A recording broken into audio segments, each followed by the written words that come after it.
Hello అండి, ఎలా ఉన్నారు? సో ఈరోజైతే నాకు జరిగిన ఒక చిన్న ఇన్సిడెంట్ గురించి అయితే మీతో షేర్ చేసుకుంటున్నాను.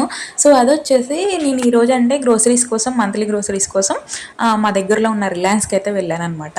సో అక్కడికి వెళ్ళాక మేము ప్రతిదీ మనం ఎంఆర్పి అనేది చెక్ చేసుకొనే బై చేస్తాం కదా. సో అలా తీసుకున్నప్పుడు మేము అనుకున్నాం 2000 బిల్ అవుతుంది అనేసి అయితే మేము అనుకున్నాము.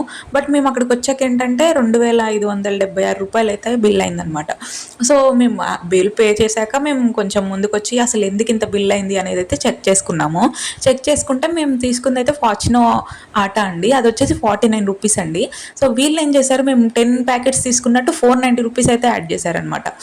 సో వాళ్ళని అడిగితే సారీ మేడం మిస్టేక్లో అయింది అనేసి మా రిఫండ్ డబ్బులు మాకు ఇచ్చేశారు. సో నాకు అర్థం కానిది ఏంటంటే, ఒక 2 రూపీస్ మనం ఏదైనా బిల్ చేసినప్పుడు ఒక 2 రూపీస్ లేదు అంటే వాళ్ళు ఇవ్వరు ఆ వస్తువుని. ఆ 2 రూపీస్ ఇచ్చే వరకు ఆ బిల్ అంతే ఆపుతారు. అలాంటిది ఇంత 440 రూపీస్ ఎలా ఎలా అవుతుందో నాకు అర్థం కావట్లేదు మిస్టేక్లో. సో మీరు కూడా ఏదైనా కొన్నప్పుడు ఒకసారి బిల్ చెక్ చేసుకోండి. ఒక 2000 పైగా కొన్నప్పుడు అసలు ఎంత పడింది ఏంటి అనేది అయితే ఒకసారి అక్కడే చెక్ చేసుకుంటే బెటర్ అండి. సో అంతే అండి ఈ వీడియో. Thank you so much for watching అండి. Thank you.